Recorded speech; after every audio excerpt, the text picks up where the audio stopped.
Il était une fois dans l'Est une révolution qui promettait de changer le monde. Comme leurs ennemis de Moscou, comme leurs camarades des autres pays d'Europe, en France, ces militants étaient dévoués à la cause de la justice sociale, de la paix et des laissés pour compte. Parce qu'ils croyaient au communisme, à la République de l'amour humain, ils ont été de tous les grands combats du XXe siècle. Le Front populaire, la guerre d'Espagne, la résistance. Mais dans le même temps, les ennemis de toutes les injustices ont aussi fermé les yeux sur les atrocités du monde soviétique. Interrogés par Marcel Tria et Maurice Felvik, d'anciens militants et dirigeants du parti tentent d'expliquer ce paradoxe qui a contribué à causer leur perte. L'Atlantide, une histoire du communisme, tout de suite dans Infrarouge.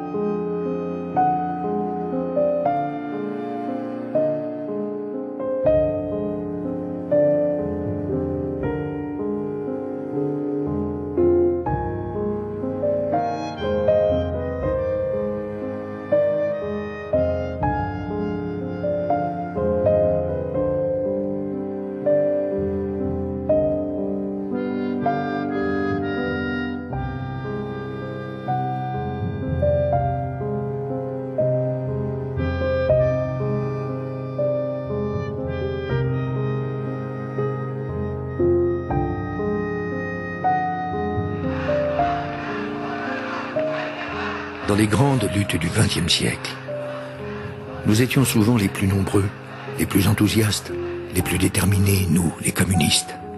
Les cocos, les communards, les bolchos, les stalles, les rouges. Nous formions presque, à l'intérieur de la société française, une contre-société. Avec ses rites, ses fêtes, ses idéaux. Nous forcions parfois le respect de nos pires ennemis par notre honnêteté, notre dévouement. Nous découragions souvent nos meilleurs amis par notre sectarisme.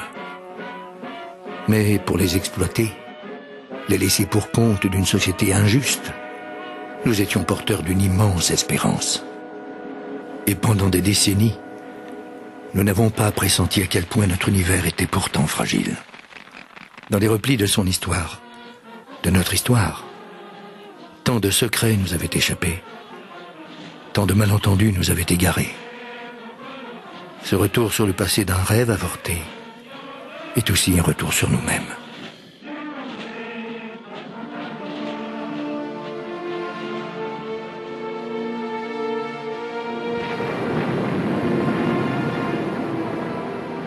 C'était le dernier espoir. Après l'assassinat du grand dirigeant socialiste Jean Jaurès par un ultranationaliste, nul ne s'oppose plus à la guerre fratricide.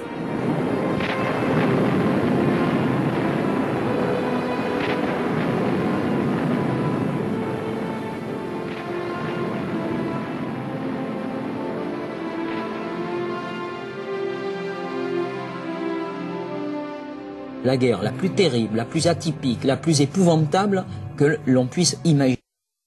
De 14-18 qui, pendant 4 ans, va plonger des millions d'hommes dans l'enfer des tranchées et qui va soumettre les sociétés européennes à une tension extraordinaire, aussi bien sur le front qu'à l'arrière. Et les socialistes votent les crédits de guerre. Et les socialistes, dans ce contexte-là, non seulement ne se dressent pas contre la guerre, mais même ils vont accepter de voter les crédits de guerre et ils vont s'engager dans la participation officielle au conflit dans le cadre de ce qu'on appelle l'union sacrée. Et donc, au lieu du grand espoir que laissait porter, au fond, la fin du XIXe siècle et le début du XXe siècle, c'est une défaite extraordinaire, une défaite cinglante du mouvement ouvrier que porte la guerre de 14. C'est à ce moment-là que se produit, là où on ne l'attendait pas, un événement extraordinaire dans l'un des pays qui est à la fois, j'allais dire, porté par la modernité, mais qui est en même temps un des pays les plus retardataires de l'Europe, c'est-à-dire l'immense Russie, une révolution qui non seulement balaie le vieux régime tsariste qui était là depuis des siècles et des siècles, mais impose cette révolution prolétarienne que les contingents énormes, immenses de la social-démocratie européenne n'étaient pas parvenus à déclencher, n'étaient pas parvenus à obtenir.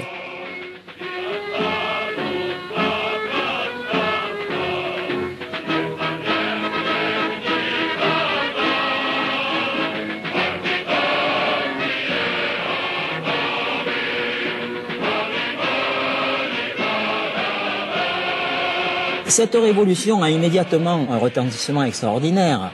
Le 19e siècle avait été celui de l'échec des insurrections ouvrières, notamment à Paris en juin 1948 et puis en 1871 au moment de la Commune. En Russie, la révolution réussit. C'est un pouvoir nouveau qui se met en place, le pouvoir des soviets.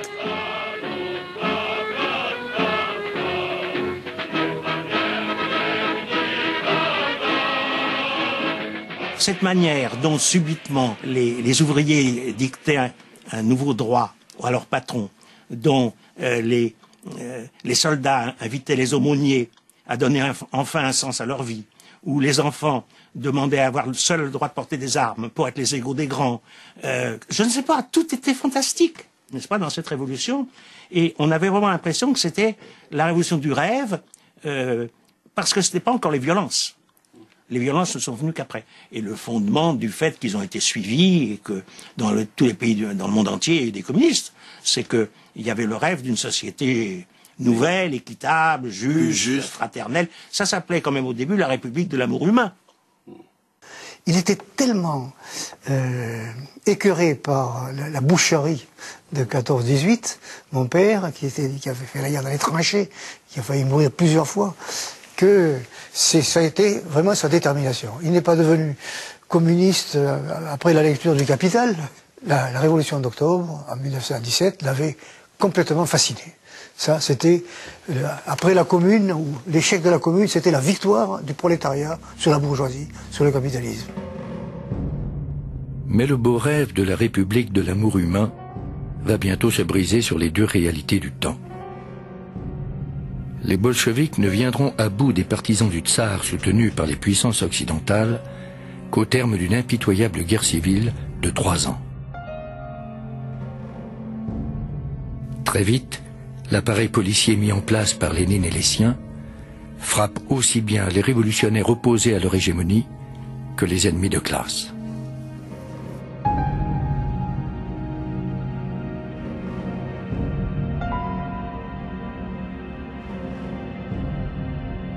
On a eu des opinions diverses sur Lénine.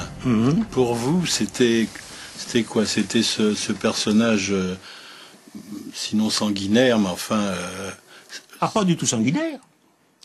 Les actes qu'on peut juger sanguinaires, ou du moins le soutien qu'il donne aux actes sanguinaires, ne sont pas perçus par lui ni par personne comme des actes sanguinaires. Lénine, quand il dit qu'il faut supprimer les capitalistes, c'est pour briser la résistance des capitalistes pour construire le socialisme.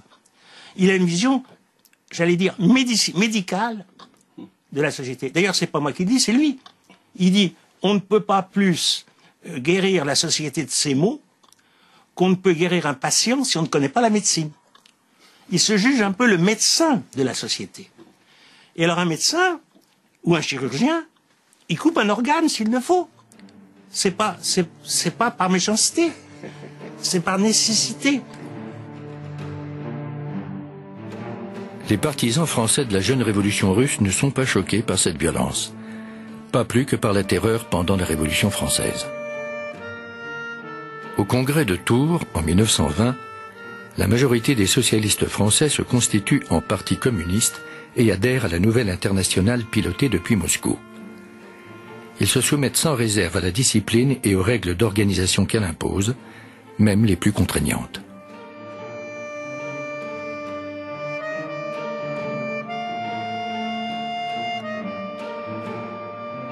C'est-à-dire que nous avions une double fidélité en quelque sorte. Une fidélité à nos origines nationales, le mouvement ouvrier français, et le mouvement démocratique issu de la Révolution française, des Lumières, dont on se réclamait avec conviction, avec la plus grande sincérité. Ça, c'était la fidélité française, si je puis dire.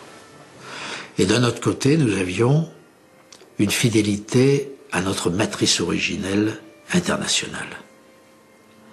Les partis communistes étaient nés, après 1917, à Moscou, en tant que section d'une internationale nouvelle, Marx en avait déjà fondé une, puis les socialistes, les sociodémocrates, une nouvelle internationale vraiment révolutionnaire qui avait son siège à Moscou, qui était dirigée essentiellement par des Russes, mais aussi d'autres, et nous émanions. Et qui avaient fait la révolution. Ils avaient fait la grande chose, c'est qu'eux avaient fait la révolution. Et encore une fois, nous pensions que c'était définitif. C'était une rupture dans l'histoire humaine. C'était un palier avait été franchi. Oh, c'est un siècle à la fois dramatique et puis passionnant.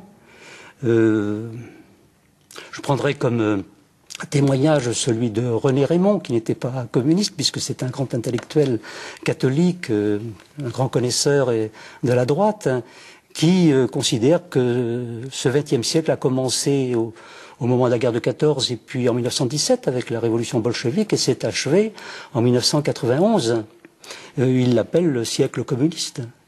Et je crois qu'il mérite d'être appelé ainsi parce que c'est en quelque sorte, après plusieurs siècles dominés par l'Église, par la monarchie absolue, par la difficulté du mouvement social à se frayer un chemin au cours du XIXe siècle, avec la référence à la Commune de Paris et la révolution bolchevique, on a le sentiment à l'époque, les personnes les plus avancées, les plus progressistes, que enfin le peuple va conduire son destin. Il y a là une démarche de caractère prométhéen, où on pense que, échappant à toute transcendance, à toute fatalité, à tout état naturel, eh bien l'homme, le genre humain va pouvoir se définir l'histoire. En 1929, le krach de la bourse de New York provoque une crise sans précédent et des révoltes du désespoir.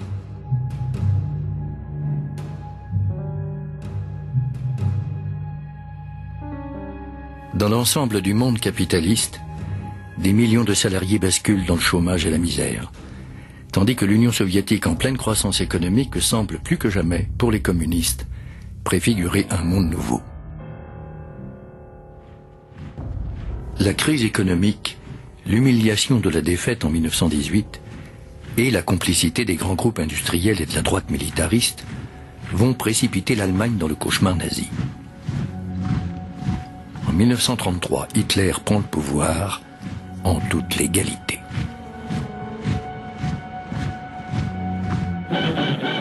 La France aussi a ses fachos.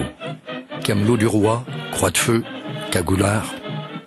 Tous ces factieux, comme on les appelle alors, survoltés par le triomphe de Mussolini à Rome et d'Hitler à Berlin, croient leur heure enfin venue à Paris. Le 6 février 1934, ils tentent un coup de force contre l'Assemblée nationale.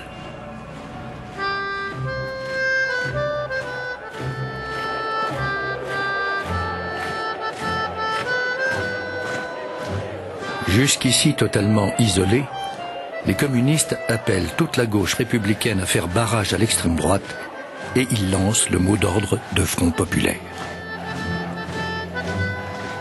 Le 14 juillet 1935, place de la Bastille à Paris, les deux cortèges des frères ennemis socialistes et communistes font enfin leur jonction avec un seul slogan sur toutes les lèvres, « Unité maintenant ».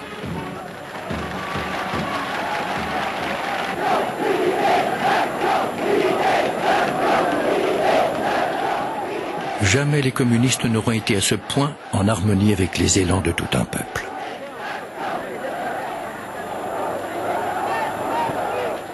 Le Front populaire, constitué par les communistes, les socialistes et les radicaux, remporte le 5 mai 1936 une victoire éclatante, suivie aussitôt d'une grève générale avec occupation des usines et des ateliers.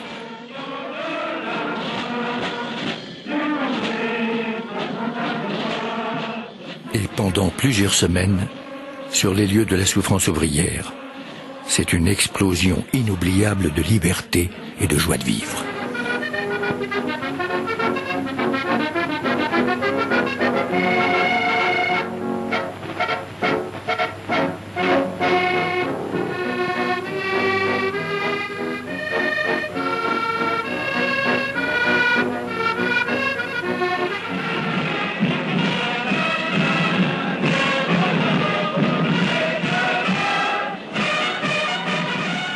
mouvement sans précédent qui aboutit à des conquêtes inespérées. Augmentation générale des salaires, la semaine de 40 heures, un programme de grands travaux, l'école obligatoire jusqu'à 14 ans, les congés payés et surtout, enfin, leur dignité reconnue.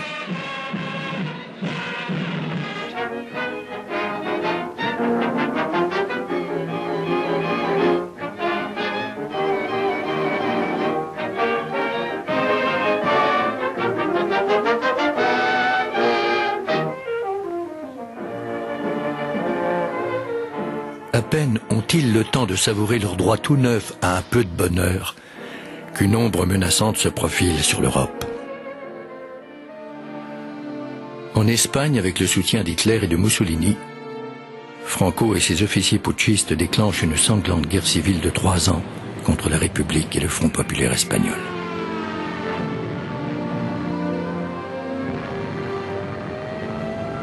Léon Blum, président du Conseil français, hésite, puis opte finalement pour la non-intervention et l'abandon du peuple espagnol.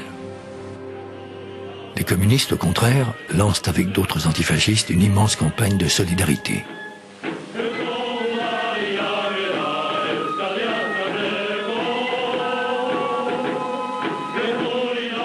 20 000 jeunes Français s'engagent avec enthousiasme dans les brigades internationales aux côtés des républicains espagnols.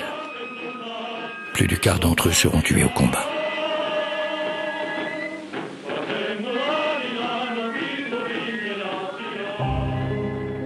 1939, victoire totale de Franco et de ses parrains Hitler et Mussolini. Les exilés espagnols qui franchissent la frontière sont expédiés directement dans des camps d'internement par les gendarmes français. Des milliers d'entre eux seront livrés plus tard aux nazis. Beaucoup d'autres rejoindront les maquis de la résistance française. L'Union soviétique est la seule grande puissance à avoir soutenu la République espagnole. Mais dans le même temps, à Moscou de 36 à 38, à l'issue de procès truqués à grand spectacle, les principaux compagnons de Lénine sont condamnés à mort et exécutés.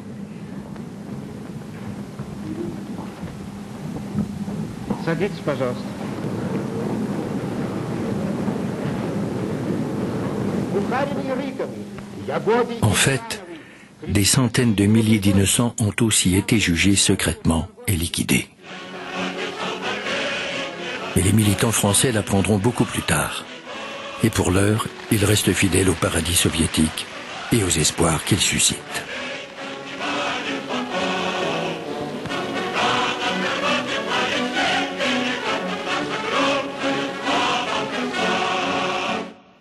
Sort cette idée que sans doute faut-il continuer à rêver de ce monde où l'humanité sera réconciliée avec elle-même.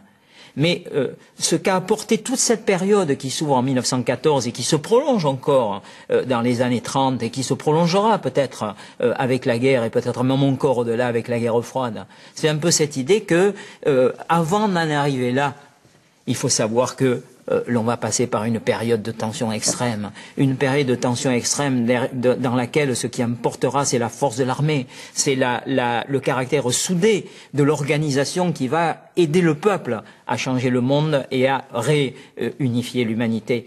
Et donc, tout doit être tendu vers ça. Tout doit être tendu vers ça.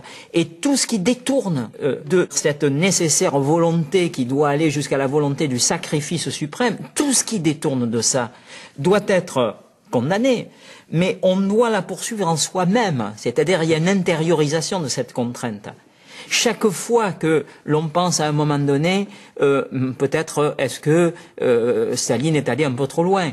Immédiatement, le militant révolutionnaire doit trouver en lui-même les ressources pour se dire, mais en disant ça, est-ce que je ne mets pas le doigt dans quelque chose qui me conduira du côté de l'adversaire de classe? Et vous avez commencé très jeune à vous intéresser à la politique. Oui, à Vénissieux. On habitait à Vénissieux.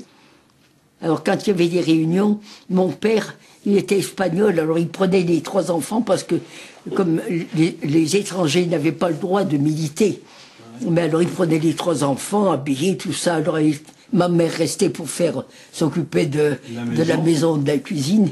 Et alors, toute petite, déjà, on accompagnait mon père dans les réunions. Mais il était quoi, lui? Il était anarchiste, communiste? Il était quoi? Il était de tendance, il a fini par adhérer au Parti communiste. Ouais. J'étais très au courant des choses politiques. Je me rappelle qu'une fois, il avait des camarades et qui dit, vous allez voir comment elle est ma fille. Vous verrez comment c'est. Alors il me pose une question. Et il me dit, si on te disait un jour de choisir entre ton père et le parti, qu'est-ce que tu ferais? Alors j'ai regardé mon père droit dans les yeux, j'ai dit, le parti. Ah, vous voyez, ça, voilà, ça c'est déjà une communiste, ma fille. Ma maîtresse voulait que je sois institutrice, elle aurait voulu que je continue. Et j'ai fait une année d'école supérieure, mais à ce moment-là, il y avait eu une manifestation et les gens du parti m'avaient vu, ils avaient vu que j'étais débrouillarde, je devais avoir à ce moment-là entre 13 et 14 ans, et ils ont demandé à mes parents de m'embaucher. Et je suis rentré donc au secrétariat du Parti communiste à Lyon. À 14 ans? Oui, à 14 ans. Mais je suis allé après travailler à Moscou. Et je suis resté là-bas 3 ans travailler au siège de l'Internationale communiste là-bas, pour le Parti français. Vous étiez mineur encore? Oui, bien sûr. Et ils étaient d'accord pour vous laisser partir? Vos parents? Les parents, le frère? Bien sûr qu'ils étaient d'accord. Quand c'était le parti qui demandait que j'aille travailler là-bas, c'est clair. Ce que le parti demandait, on le faisait.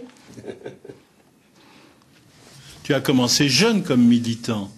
Ah oui, j'ai commencé à 15 ans. 15 ans? À 15 ans, oui. C'était quoi, bien avant la guerre? J'ai découpé dans l'Avant-Garde, qui était l'organe des jeunesses communistes à l'époque, un bulletin d'adhésion que j'ai envoyé, c'était en septembre 1932. À la fin 1935, quelqu'un est venu me voir pour me dire si je voulais partir à URSS, à l'école internationale communiste. Ouais. Alors bien, finalement, j'ai consulté quelques amis proches qui m'ont dit, mais pourquoi pas? Il fallait rester absent plus d'un an. Bon, j'en ai parlé à mon père, mon père n'était pas communiste, il était indifférent. C'était un bon vivant indifférent. Donc, que je parte, pourvu que je ne fasse pas de conneries, il était d'accord. Aujourd'hui que tu sais ce qui se passait en Union soviétique, est-ce que tu t'en rendais compte quand tu y étais, toi? Dans la première partie de notre séjour, il n'y avait que des aspects positifs, dans ce sens qu'il sortait de cette période très cruelle, et de la guerre civile, et de cette nouvelle guerre civile qui avait été la collectivisation des campagnes. Il sortait des restrictions, etc. Il y avait un élan, n'est-ce pas, libérateur, disons. Hein. Bon, donc c'était toute une période assez exaltante. Et qui confirmait la confiance que nous avions dans ce pays qui était l'Union soviétique. Bon, en 1936, ça a changé, l'atmosphère a changé, avec des procès. Ça, vous en êtes rendu compte? Ah ben, évidemment. Y compris parce que nous avions quelques-uns des professeurs qui venaient chez nous, des intervenants, qui ont disparu. Des camarades du Komsomol soviétique, de la jeunesse communiste là-bas, ont disparu, qui venaient assez souvent chez nous. Donc cela nous posait des problèmes, bien, nous interpellait, ça ne nous plaisait pas, hein, ça nous plaisait pas. Comment vous expliquez ça? Est-ce que vous aviez une explication? Évidemment, que l'Union soviétique de se défendre contre des ennemis, nous savions qu'il y avait des adversaires, ça c'est vrai. Maintenant, que des communistes fussent persécutés, comme ça a été le cas, ça c'est autre chose. On se demandait, mais comment ça se fait que dans un tel parti, il y ait eu autant de traîtres? Ça, c'est... Bon, alors, Tu sais qu'en France, nous avons eu cette philosophie de dire, mais sous la Révolution française aussi, il y a eu des têtes parmi les révolutionnaires, et il a fallu décapiter. On peut dire que nous n'étions pas à l'aise. Léo, oui. Ces procès, quand tu es revenu en France, tu en as parlé dans le parti français, ou c'est passé comme ça? Les procès ont interpellé les gens, ça ne fait pas de doute, y compris les communistes. Bon, d'autant plus que cela a porté un coup au Front populaire, parce que les procès de Moscou étaient en quelque sorte, faisaient en quelque sorte contradiction aux décisions du 7e Congrès international qui visait à l'élargissement, à l'Union, etc. Et le Front populaire en France, c'était les socialistes, les communistes, les radicaux, mais aussi un grand nombre d'intellectuels, parmi les plus connus, parmi les plus valeureux. Bon, alors, ces intellectuels se sont interrogés. C'est à ce moment-là qu'André Gide a posé ces questions. Mais c'est clair qu'il y a eu des questions. Mais l'idée que la révolution russe devait faire place à des ennemis extérieurs et intérieurs, n'est-ce pas, a couvert quand même ces choses. Le Front populaire n'est déjà plus qu'un souvenir. En 1938, les Anglais et les Français capitulent devant Hitler à Munich, ce qui provoque l'indignation des communistes.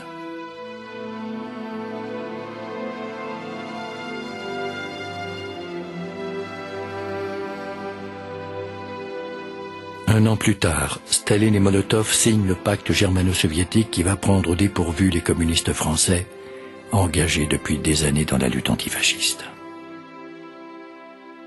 Comment on a vu le pacte germano-soviétique comme une chose qui ne nous regardait pas en quelque sorte. C'était l'affaire des soviétiques qui devaient pouvoir se protéger eux-mêmes.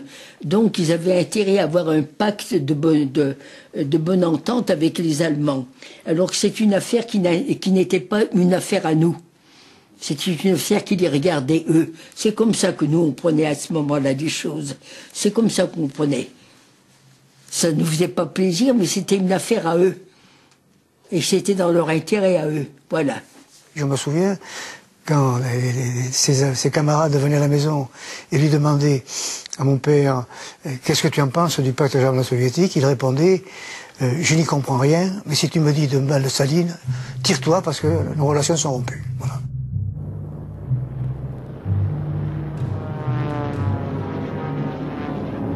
En France, en juin 40, l'avancée foudroyante des panzers de la Wehrmacht provoque la fuite éperdue des populations et la débandade des autorités de la République.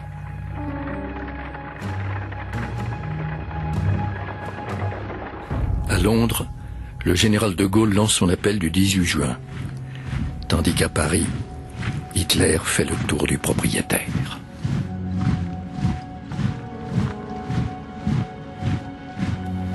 Seul de tous les pays occupés, la France se dote d'un gouvernement de collaboration présidé par le maréchal Pétain et dirigé par Pierre Laval. À la suite de son refus de désavouer le pacte germano-soviétique, le Parti communiste a été interdit dès septembre 1939, ses élus internés, et il est entré dans la clandestinité.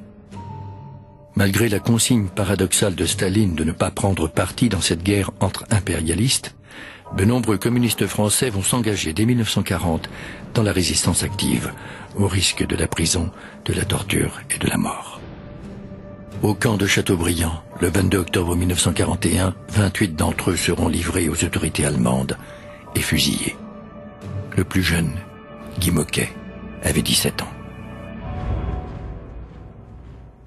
Pour complaire à ses maîtres nazis, le gouvernement collabo lance contre les résistants ses gendarmes et ses policiers appuyés par la milice de Darnand.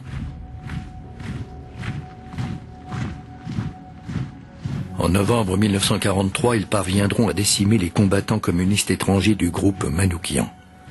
22 d'entre eux seront fusillés au Mont Valérien, ceux de l'affiche rouge.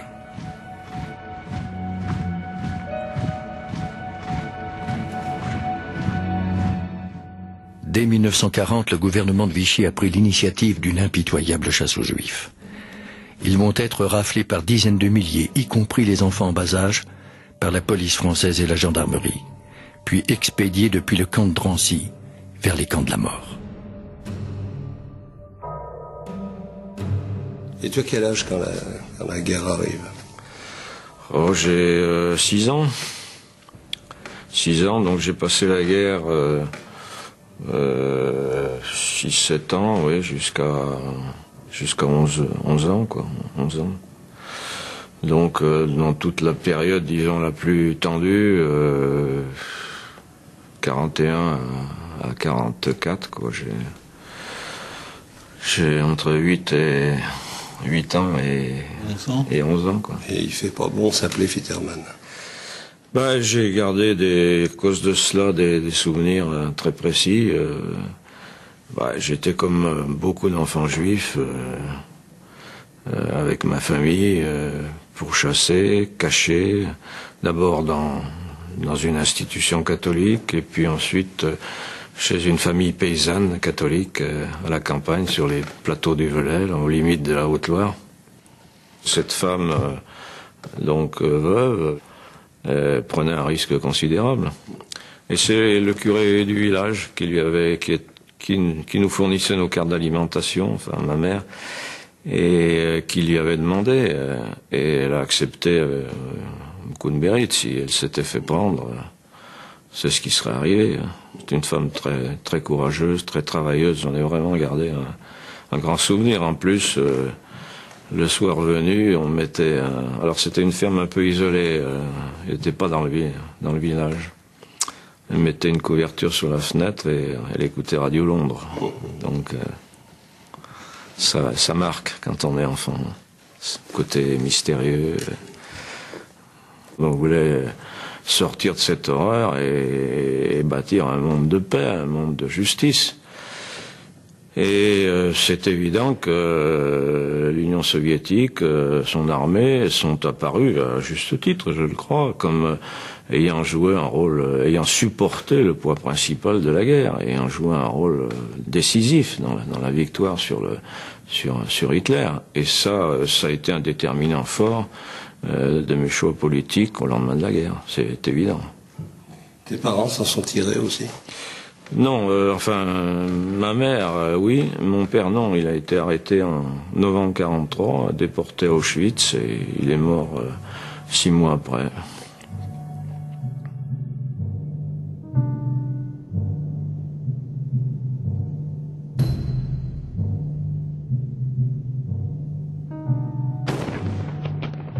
Déclenchée en juin 1941, la terrible offensive de la Wehrmacht contre l'Union soviétique vient se briser ici, en 1943, à Stalingrad. Ce sera le tournant de la guerre.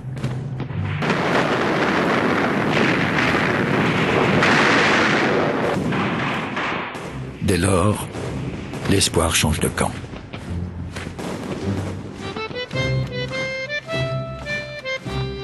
En France, les communistes et leurs branches armées, les FTP, francs-tireurs et partisans, par leur sens de l'organisation, leur courage et leur esprit de sacrifice, s'illustrent dans les combats clandestins de l'armée des ombres.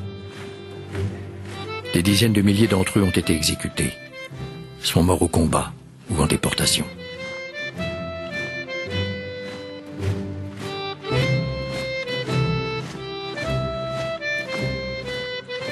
On sait que dans le combat résistant, ce qui était l'autre élément qui était difficile, c'est l'impression de la nuit, c'est-à-dire cette impression d'un horizon bouché, un nazisme qui, jusqu'en 1942, est triomphant à l'échelle du continent, qui peut-être va l'emporter à l'échelle planétaire, et donc cette espèce de chape de plomb de la désespérance était un élément, j'allais dire, qui était capable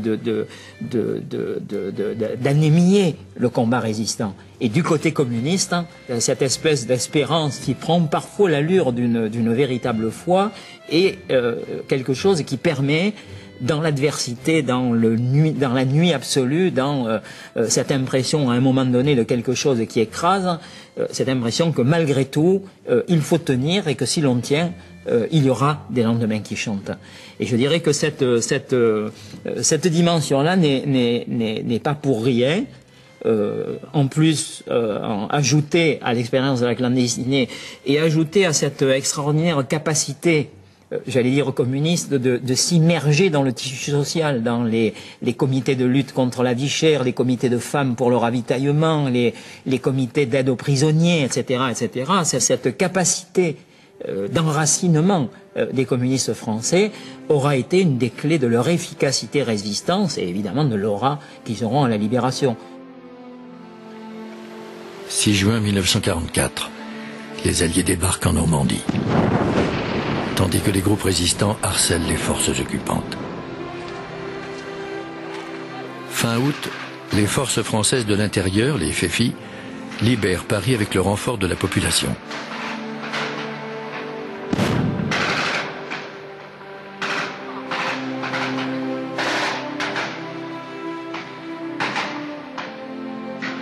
C'est le communiste Rolf Tanguy qui dirige les opérations depuis son PC, dans les catacombes de Denfert-Rochereau. La mission des FFI de la région Île-de-France est ouvrir la route de Paris aux armées alliées victorieuses et les y accueillir. Le colonel-chef régional, Rolf.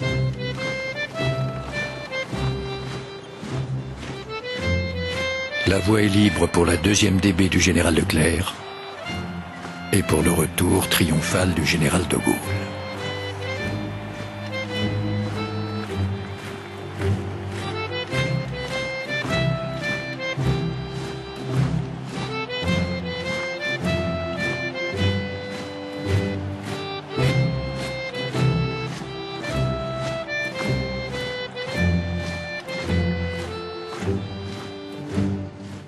Belleville, c'est la rue où au 69 rue de Belleville, il y a une permanence de la jeunesse communiste. Je passe dans la rue, quelqu'un m'appelle Henri. C'était l'un des rares jeunes juifs de mon école qui n'était pas passé dans le grand trou de l'histoire. Tu viens? Voilà, j'ai dit oui. J'ai adhéré à la jeunesse communiste. On était bien une dizaine en même temps. Voilà, la première réunion à laquelle je rentre, 44, hein. Il y avait encore les milices patriotiques, c'est-à-dire qu'une partie des jeunes du local avaient le revolver à la ceinture, et ils avaient fait la libération. On était en octobre, la guerre continuait, ça devait se passer sur le Rhin, et là, il y avait, dans un tout petit local, des dizaines de jeunes, des garçons, des filles joyeux. Le 8 mai 1945, le jour de la fin de la Seconde Guerre mondiale, Paris est sorti dans la rue. Quand Paris sort, ça donne une rue de Belleville et des rues adjacentes où les gens marchent comme ça et descendent vers le cœur de la ville. Il y en avait jusqu'à l'Étoile. Il a dû y avoir ce jour-là. Je pense que, sauf les enfants en bas âge, les mamans qui les gardaient, les grands-mères qui ne pouvaient pas marcher, la ville était là. Il y avait du soleil, c'était le bonheur de vivre, la fin de la guerre. On était revenu donc de la zone libre, on faisait partie des Juifs qui avaient survécu. Les 3/4 des Juifs en France ont survécu. Et s'ils ont survécu, c'est grâce au peuple français. Donc pour moi, à 14-15 ans, quand je vais travailler, que je deviens un petit communiste, et que je me sens profondément français, j'ai le sentiment que cette nation était la mienne, qu'elle était fraternelle, qu'elle était belle, qu'elle avait lutté, que c'était la fin de la guerre. Voilà, c'est un élan de vie. Les communistes tiennent le haut du pavé à cette époque. Les communistes dans le 19e sont majoritaires dans le 19, le 20, le 10, le 11. Ils tiennent le haut du pavé, mais je ne sais pas comment dire, sans arrogance, parce que comme il n'y a pas de haine claire en face, ça va de soi. C'est-à-dire, comment vous dire, il n'y a pas besoin de dire c'est nous que voilà, puisqu'on est là, puisque ces jeunes qui m'entourent ont fait des barricades, ont participé à la libération de Paris, puisque l'Union soviétique, qui est notre grand pays phare, n'est détestée par personne, puisque la masse des Français aime les Américains et aime l'armée rouge, au fond, puisqu'il y a des ministres communistes au gouvernement, puisque, il n'y a pas besoin d'être arrogant. Ça fait partie, on fait partie de la France qui a gagné, de la France belle, de la France qui sur les décomptes de la collaboration s'affirme. Donc on est bien. Le gouvernement présidé par le général de Gaulle applique le programme du Conseil national de la résistance, le CNR. Il comporte 5 ministres communistes. En 1946, ils seront 8, puis 10. Ambroise Croizat, ministre du Travail, augmente de 130% la retraite des vieux et l'étend à toutes les catégories de travailleurs.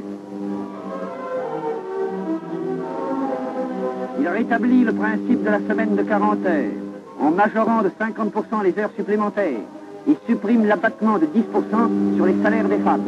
Pour les mères, prestations familiales doublées, allocations prénatales, primes à la naissance plus fortes et plus nombreuses.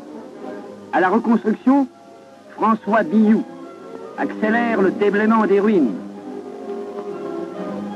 Il reconstruit les maisons et prépare la loi sur les dommages de guerre. Marcel Paul, héros de Buchenwald, il nationalise les trosses du gaz et de l'électricité. Il rend son élan à l'industrie. Avec d'autres mesures du programme du CNR, le vote des femmes, la sécurité sociale, le statut des fonctionnaires, le statut du fermage et du métayage, c'est ce qu'on appelle le modèle social français, alors unique au monde.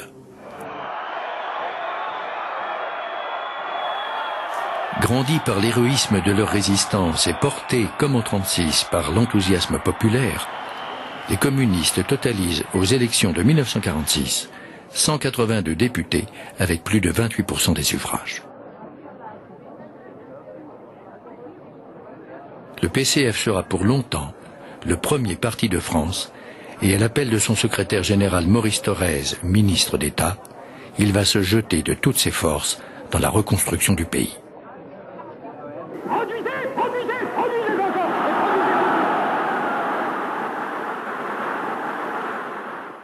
Je suis né à quelques centaines de mètres d'ici, rue de l'Enfer, il y a 80 ans.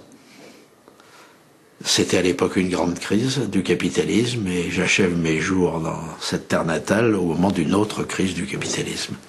Terre natale qui est Clermont-Ferrand. Clermont-Ferrand. Oui. Une famille ouvrière.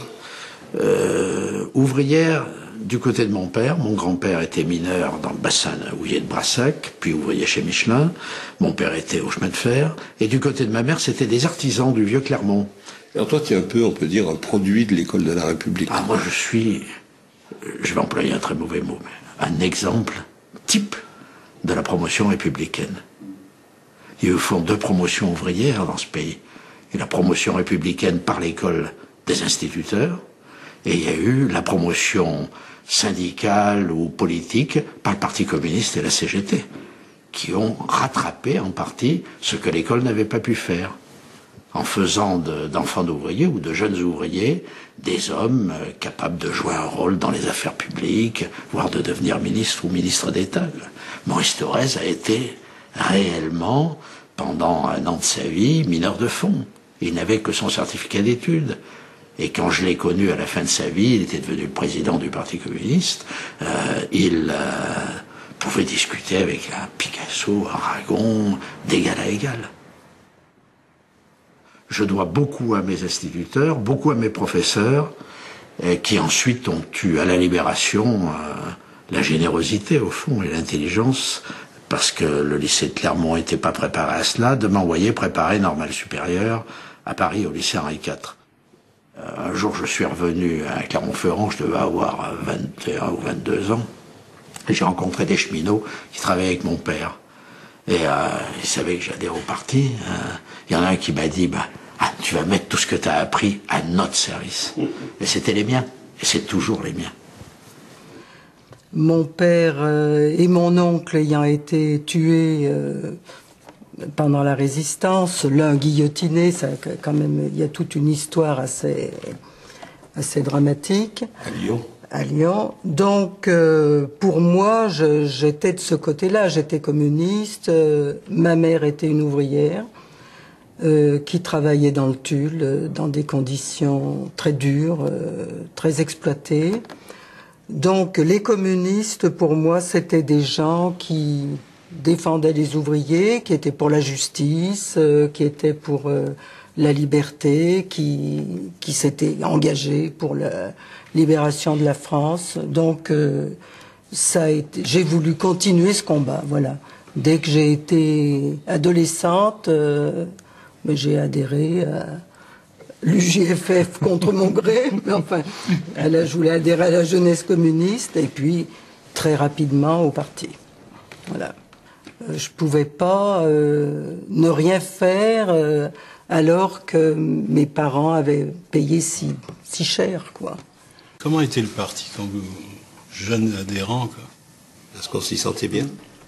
Oui, en tout cas, moi, je fais une découverte. C'est assez extraordinaire parce que, d'abord, c'est un milieu extraordinairement combatif. Le souci des gens, l'intervention permanente pour aider, pour conquérir des avantages.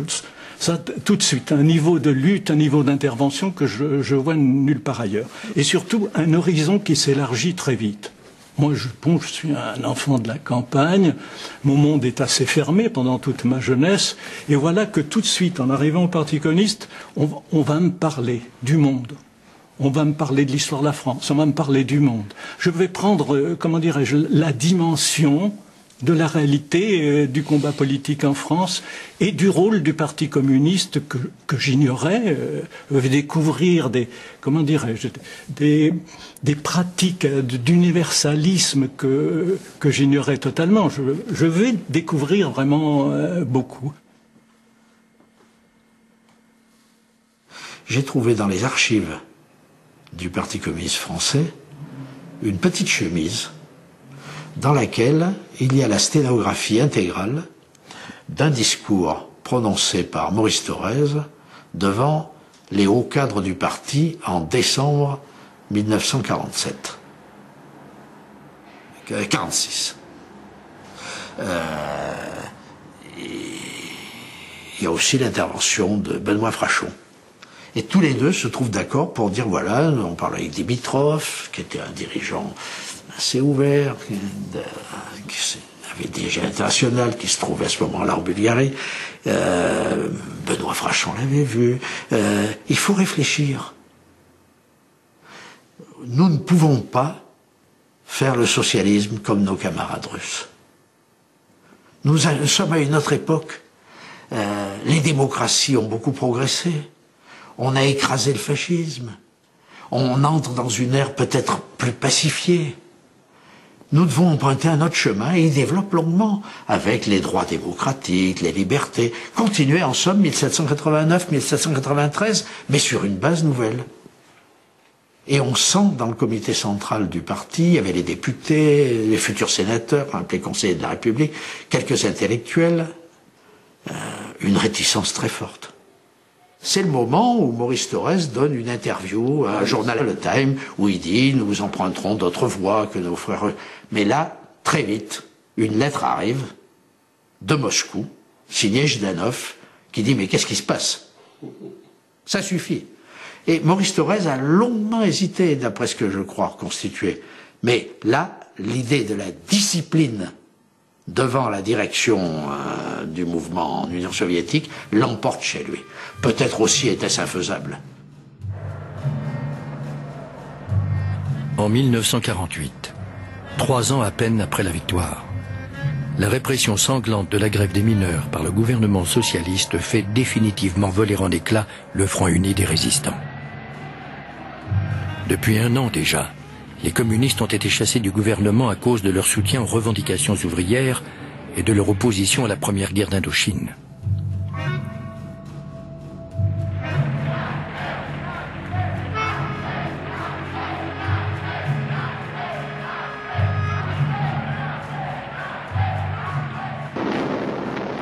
Le monde vient d'entrer dans la guerre froide. En Corée, en 1950, la Chine communiste et les États-Unis s'affrontent directement.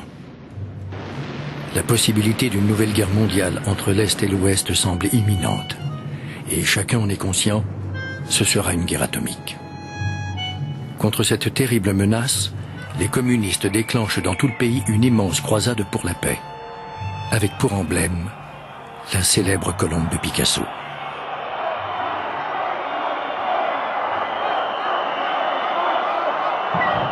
À leur appel, se tient à Paris un énorme rassemblement des partisans de la paix venus du monde entier. Sans distinction d'opinion politique ou de croyance religieuse, nous sommes préparés et résolus à gagner la bataille de la paix, c'est-à-dire la bataille de la vie.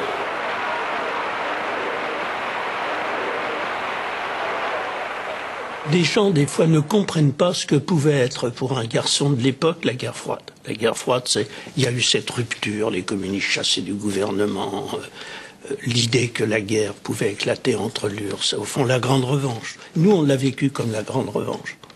La revanche de l'impérialisme, la revanche contre l'Union soviétique, la revanche contre les manifs ouvrières. En 1947, un ministre envoie les chars contre les mineurs du Nord et du Pas-de-Calais. Un ministre socialiste. Socialiste, Jules Moch. C'est-à-dire, c'est le moment où cet immense élan, on se resserre, on se referme, mais pas parce qu'on l'a voulu, on a le sentiment d'être agressé. C'est vrai en Italie, c'est-à-dire qu'au fond, dans toute l'Europe, c'est le début de la marche en arrière. Il y avait eu les premiers matraquages de manifs, il y avait eu les grèves réprimées, il y avait des jeunes qui partaient à l'armée comme moi, qui faisaient des exercices de guerre. Il y a eu une chape de plomb qui tombait et qui du coup nous a aussi poussés à nos excès. C'est que quand on a le sentiment qu'on vous enferme, vous vous enfermez. De l'autre côté de ce qu'on appelle déjà le rideau de fer, une autre chape de plomb. En Tchécoslovaquie, en 1952, 14 dirigeants communistes, dont 11 juifs, sont jugés pour trahison. Parmi eux, Arthur London, ancien des brigades internationales, résistant à Paris, déporté à Mauthausen, devenu vice-ministre à Prague. Il sera l'un des 3 accusés qui ont échappé de justesse à la potence. Alors, Lise, je voulais vous poser une question. Votre mari est emprisonné. Hein, c'est un communiste à 100%. Oui. Il a été à la guerre d'Espagne, il a été résistant, déporté. Et il est arrêté et accusé des pires choses. De tout. Espionnage, de tout ce que vous voulez. Et alors vous y croyez, vous? Mais absolument, j'y croyais pas du tout. D'ailleurs, j'ai continué de voir mon mari. Et alors là, qu'est-ce que vous lui avez demandé à votre mari, vous vous souvenez? Alors, est-ce que tu es coupable? Non. Parce que vous aviez alors pourquoi tu as avoué? J'étais obligé, je ne pouvais pas faire autrement. Autrement, tu ne me verrais pas aujourd'hui. Mais est-ce que vous vous êtes pas dit à un moment, est-ce que ça vaut le coup d'être communiste si c'est pour faire une société pareille? Vous n'êtes pas dit ça? Non, parce que je pensais pas que je pensais que le Parti communiste tchèque n'était pas un bon parti. Que c'était pas ça c'était pas le communisme. Vous comprenez ce que je veux dire? Je considérais que ça c'était pas le communisme. Le communisme c'était tout le contraire de ça. Le communisme c'était la fraternité, c'était tout le contraire. D'ailleurs, quand j'avais quitté là-haut, quand on m'a exclu du parti tchèque, et que je suis sorti, que je me suis retourné, que je leur ai fait la déclaration, un jour vous regretterez, vous comprendrez que c'est vous les coupables, c'est vous qui n'êtes pas des communistes. Et je disais aux autres communistes qui étaient là, et qui avaient voté, et je leur ai dit, je sais très bien que vous pouviez pas faire autrement. Je vous en veux pas. Je sais que vous me considérez pas comme une non-communiste, mais que vous me considérez comme une communiste. Et c'est la tête haute comme communiste que je sors d'ici. Et aux autres qui étaient là-bas, je leur disais, vous regretterez un jour d'avoir été ceux qui m'avaient exclu. Ah non, j'ai toujours bataillé. Toujours.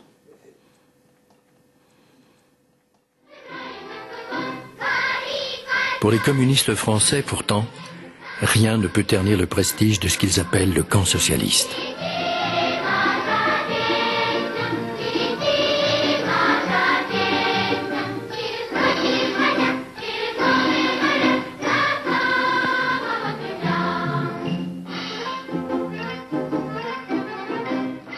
Il y avait une association France-Source à l'usine, assez influente.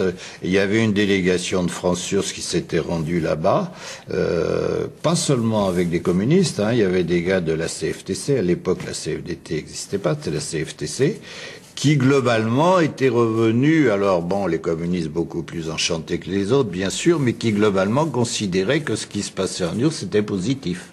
Et que sans doute ils avaient du retard sur notre mode de vie, sur notre niveau de vie, mais qu'ils avaient payé très cher la guerre, ce qui était vrai, en hommes, et en moyens, en destruction. Donc c'était quand même l'idée que effectivement là-bas on construisait quelque chose qui était mieux qu'ici, globalement, sans regarder de trop près, quoi, mais globalement oui. Quand même. L'espoir était là-bas.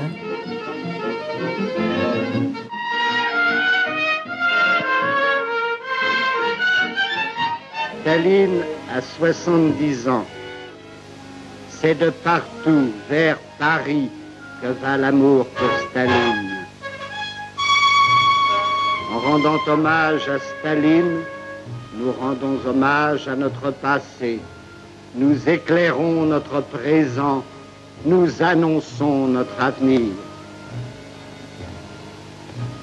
La France veut montrer comment elle s'est aimée.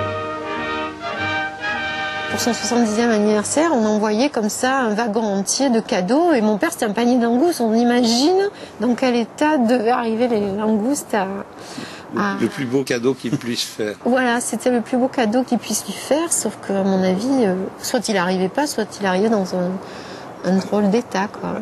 Ma mère, elle tricotait des chaussettes. Moi, je sais que j'ai fêté les 70 ans de Staline. J'ai porté de la terre du rue où il y avait eu des barricades pendant la Révolution, ou la Commune de Paris, rue du Chevalier de la Barre à Montmartre. J'ai envoyé de cette terre à Staline. Et on en rajoute. On en rajoute dans le culte de Staline. On en rajoute, par exemple, quand Maurice Thorez, en 1949, dit si l'armée rouge venait à poursuivre jusque sur le territoire français des agresseurs occidentaux, comment la classe ouvrière française pourrait-elle faire autrement que de combattre aux côtés de l'armée rouge? Voilà une déclaration, j'allais dire, qui paraît aujourd'hui impensable, et qui paraît impensable pour un parti qui est le parti, j'allais dire, de la résistance, de l'orgueil national, etc. Vive à jamais notre cher et grand Staline, vive le communisme!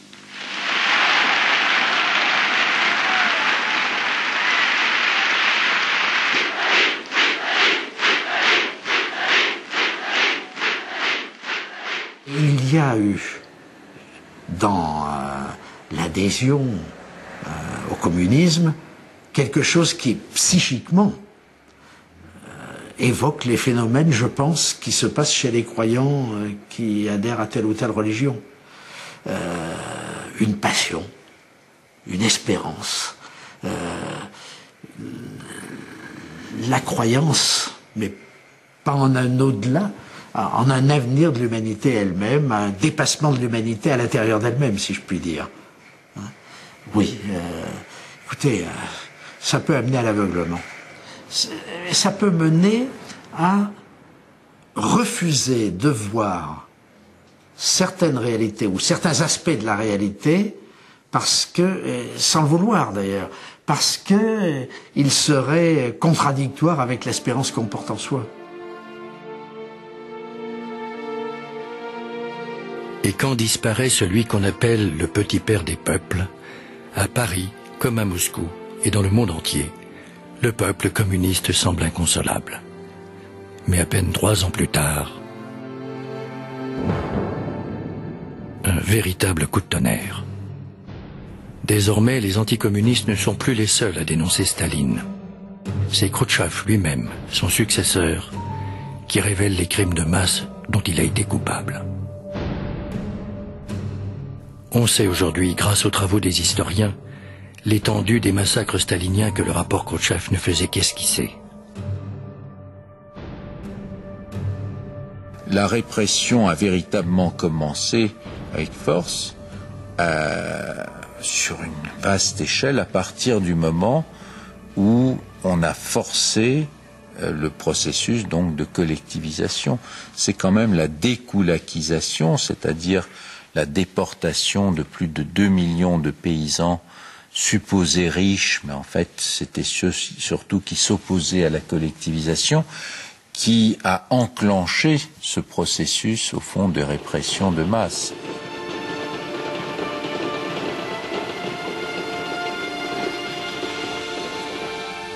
En 25 ans, environ 1 600 000, 1 700 000 de personnes sont mortes au goulag, d'habitude donc de maladies, de faim, d'épuisement. En déportation, sur les 6 millions de personnes déportées, à peu près 1,5 million est mort dans les 4 ans ayant suivi la déportation. Il s'agissait essentiellement de vieillards, de personnes âgées, mais aussi de très jeunes enfants qui n'ont pas tenu le choc de la déportation. Nous avons 1 million de personnes exécutées, et puis il y a les 6 millions de morts des famines qui évidemment sont aussi à mettre sur le compte au fond du régime. Donc de ce point de vue, le bilan est extrêmement lourd, et en tout donc cela fait environ une dizaine de millions de personnes mortes directement, donc des suites d'une des politiques répressives, car elles sont évidemment à mettre au pluriel, hein. C'est le travail forcé, les déportations, les famines et les exécutions. Ce qui est quand même fascinant, c'est que Lénine tombe malade, il y a plusieurs candidats possibles, quoi. Un certain nombre de grands dirigeants de la Révolution, et finalement c'est le pire qui gagne. Oh, le pire, non. Non, non, c'est pas le pire. Trotsky était pareil, hein. La loi des comment ça s'appelle, des otages, c'est lui qui l'a pratiqué. C'est-à-dire, c'était que quand un officier de l'armée ou un responsable ne fait pas bien son travail, ou sabote, ou est supposé saboter, etc., on prend en otage sa famille. Alors ça existait sous la Révolution française, hein. Ça existait c'est pas Bioraren ou Collot d'Herbois qui a mis ça au point en 94. Les révolutionnaires russes connaissaient très bien les précédents de la Révolution française. Mais enfin, Trotsky était aussi dur, même peut-être plus que Lénine. Que Staline. Non, que Lénine, j'ai bien dit. Oui. Et puis que Staline aussi. Ça, l'un et l'autre, on peut pas vraiment faire la différence. Simplement, ils n'ont pas la même éducation, et du même coup, ils n'ont pas le même tempérament, c'est vrai. Et puis, il y a des dons que Trotsky a que n'a pas Staline. Mais Staline n'est pas le monstre qu'on dit par rapport aux autres. Hein. Par rapport à vous, à moi, oui, mais par rapport aux autres, non. Avec Staline, c'est plus tout à fait la même chose quand même, parce que lui, on a l'impression que créer une société équitable, il s'en moque un peu. Lui, ce qui l'intéresse, c'est la grande Russie. Non. Lui aussi, c'est un plébéien, et qui a une méfiance totale pour les intellectuels, donc pour les anciens militants, qui avaient des idées sociales dont ils discutaient, etc. C'est bavard, disait-il, tu vois. Lui, il incarne malgré tout les classes populaires. C'est un ancien séminariste. Et donc, il soutient cette montée par en bas, cette plébéianisation, qui chasse les anciens fonctionnaires de leur poste, et il autorise le turnover, n'est-ce pas, des dirigeants. Un peu ce que Mao fera au moment de la révolution culturelle. Vous voyez, c'est un peu la même chose. Oui, mais je veux dire, on n'a pas l'impression que la construction d'une société idéale fasse partie de l'amour humain, fasse partie de ses projets. Si, mais c'est peut-être pas celle de l'amour humain, c'est celle d'une société construite sur une égalité d'un type nouveau, avec ses dieux. Ses dieux, c'est la production, ses dieux, c'est le progrès, ses dieux, c'est la science, ses dieux... Et lui, il est le dieu des dieux, puisque il fait les plans, n'est-ce pas, quinquennaux, il se prétend capable de juger même de la linguistique, n'est-ce pas, il va voir tous les films, et il autorise certains et pas d'autres, il juge de l'art, donc cette société dont il est le chantre doit être une société... non pas parfaite, mais en progrès constant. Si, c'est son plan, c'est son idée. Mais avec des moyens qu'évidemment on juge terrifiants, n'est-ce pas? Parce qu'il n'a absolument aucun scrupule. On dit c'est un psychopathe, quoi. Mais je veux dire, il y a un moment où il tue tout le monde, il tue sa femme, il tue autour de lui. Il n'y a pas que lui. Il aime personne. Il n'y a pas que lui dans l'histoire. C'est quand même extraordinaire. C'est Caligula. Oui, c'est Caligula, mais en fait... il est quand même adoré. Il est quand même adoré parce que tous ces gens qui savent pas. Non, il est adoré. Non, mais les gens veulent pas savoir. Ça, c'est une illusion intellectuelle de croire que les gens veulent savoir. Les gens pensent à leur vie à eux, pas à l'histoire et à ce qui se passe autour. Non, mais les gens, ils voient qu'ils étaient paysans et que maintenant ils contrôlent un kolkhoz et puis que maintenant ils dirigent un arrondissement et qu'ils montent. C'est ça que les gens voient, eux. Oui, mais ils ont un cousin au goulag, un autre fusillé.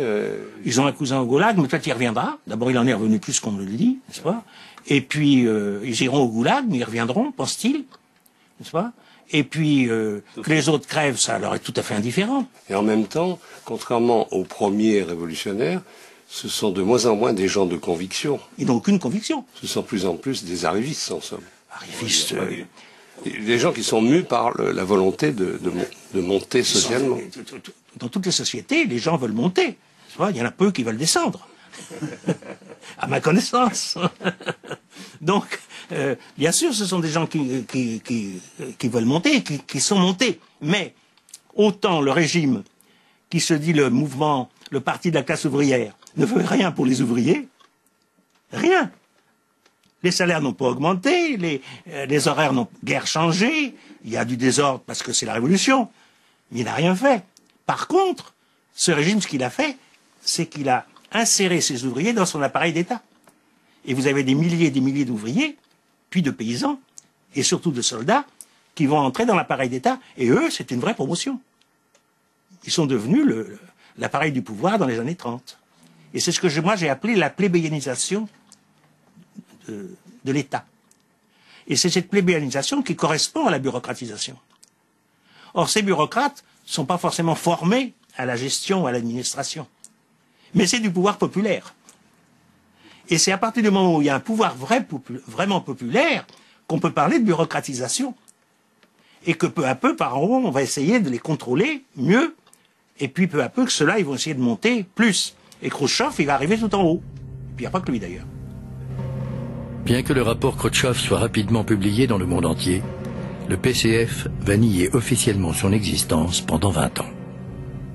Ce qui choque Thorez, ça n'est pas le contenu de ce que dit Khrouchtchev, c'est le fait qu'il l'énonce publiquement ou semi-publiquement dans un discours de congrès. Thorez dit... J'ai lu dans le rapport un rapport de Khrouchtchev qui dit à la fois les mérites et les fautes du camarade Staline. Je ne comprends pas pourquoi on ne parle plus que des fautes et qu'on ne parle pas des mérites. Or, pour qui a lu le rapport secret, je voudrais bien savoir où se trouvent dans le rapport secret les mérites du camarade Staline. Donc, Thorez se sent obligé de parler aux siens et de mentir.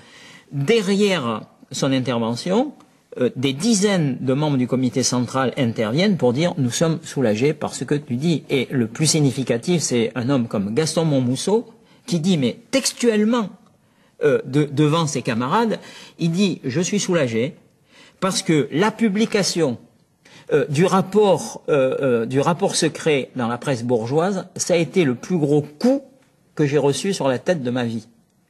Et c'est le plus gros coup parce que Khrouchtchev a raison. Oui, c'est si ce qu'on dit de Staline est vrai, mais ma vie n'a plus de sens. Ah oui, c'est pas tout à fait la même chose. Mais ma vie n'a plus de sens parce que l'identité communiste s'est construite dans ce rapport à l'Union soviétique et à Staline. Remettre en cause cette histoire, c'est remettre en cause ma façon d'être, c'est remettre en cause par conséquent mon combat lui-même. Lorsque j'ai appris, tout jeune membre du comité central du parti, que Staline avait commis les crimes qu'il a commis, c'est-à-dire que cet homme-là, pour qui tout le monde était plein d'admiration et même de vénération, n'était pas celui que l'on imaginait, mais qu'il était une sorte de dictateur qui avait souillé mon idéal. Voilà. Figurez-vous que j'avais dit à mes camarades, figurez-vous, je l'ai écrit même dans un livre, lorsque j'ai été arrêté par la Gestapo en 17 ans, au même âge que Guy Môquet, j'ai cru que j'allais être fusillé, compte tenu du rôle de mon travail dans la résistance, pour surtout engager dans les forces, dans la mouvance communiste et même dans les francs-tireurs et partisans français. Eh bien, je m'étais dit, si je suis fusillé, je vais crier « Vive Staline, vive la France ». Voilà. C'est pour vous dire à quel point d'apprendre, après le 20e congrès, ce qu'était ce Staline pour lequel j'avais cette admiration, cette presque, pour autant dire, idolâtrie inconsciente de la vérité, à quel point j'ai pu être frappé, blessé, terriblement. Moi, je n'ai pas cru au rapport Khrouchtchev. Bon, je savais qu'il y avait un rapport, effectivement, mais j'étais persuadé que Khrouchtchev n'avait pas pu dire des choses pareilles sur Staline. Et j'ai assisté au compte-rendu qu'avait fait Duclos du congrès du 20e congrès, Salvagram, où il a fait applaudir le nom de Staline, et j'ai applaudi. Bon, en même temps, je sentais bien qu'il devait y avoir quelque chose, mais c'était pas possible que ce soit aussi monstrueux qu'on a pu l'apprendre à ce moment-là, et encore plus après. Alors après, il y a eu la Hongrie, et bon, moi, l'intervention soviétique, bien sûr, elle ne me plaisait pas, mais en même temps, c'était un soulagement. Enfin, il venait au secours des communistes hongrois, il rétablissait l'ordre, disons, rétablissait la situation, oui. Et je me souviens très bien que quand je l'ai appris le dimanche matin, je vais chez mes beaux-parents, nous n'avions pas de logement à l'époque, on a bu l'apéritif en disant, enfin, bon, c'est réglé à Budapest. Vous avez bien arrosé ça? Oui, oui. Bon.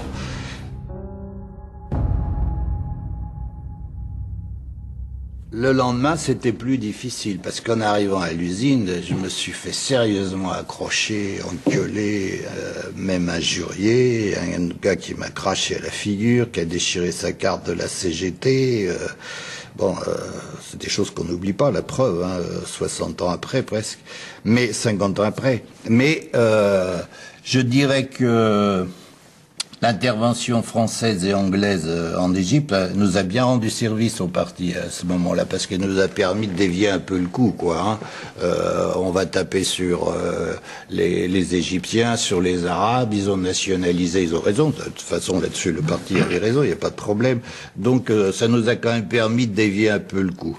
Ensuite, quand ils ont foutu le feu au comité central, bon, j'étais dans la rue le soir, on s'est bagarré, on s'en est payé quelques-uns, et ça déplut aux ouvriers, ça avait un caractère fascisant qui n'a pas plu, qui nous a aussi aidé un petit peu à rétablir. Élise est une jeune femme impliquée dans les combats d'aujourd'hui. Elle est le fruit d'une lignée de communistes, petite fille d'une résistante déportée à Ravensbrück. Elle n'a jamais été militante, mais elle est profondément marquée par cet héritage.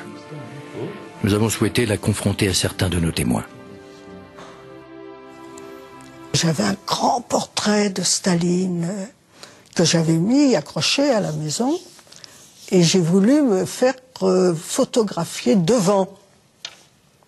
Et une bonne copine à moi qui avait, elle, moi j'étais plus petite, et qui m'avait dit « T'as pas honte de te faire... » Alors elle avait déjà perçu quelque chose.